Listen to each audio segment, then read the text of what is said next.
This is the first of 5 planned temporary hospitals now up and running in the UK to treat patients with COVID-19. The Excel Centre in East London, a space normally used for exhibitions, has been transformed into the NHS Nightingale Hospital. It's being staffed mainly by NHS doctors, nurses and other healthcare professionals from across the country. A number of military medics are on hand too, as well as volunteers.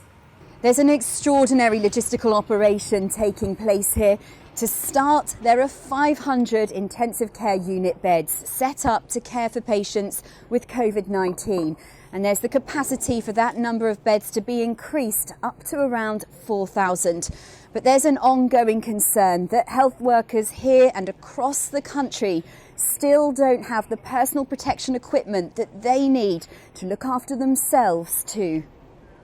They're having to take their own measures in their own hands, and they're trying to make their own pieces of kit, which cannot be a good idea because of the regulations needed to make sure that they're safe to use. So the PPE for all these extra beds, I wonder where that's coming from.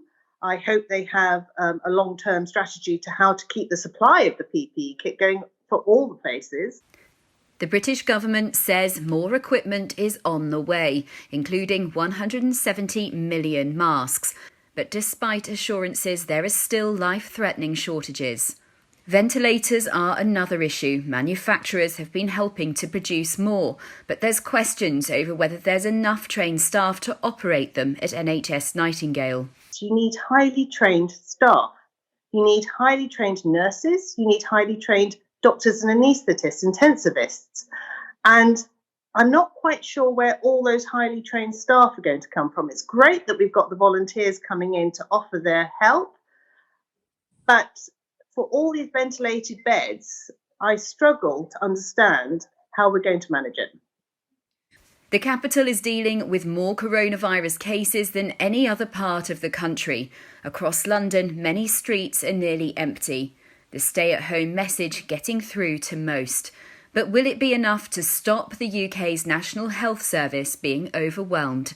Angela Barnes, Euronews in London.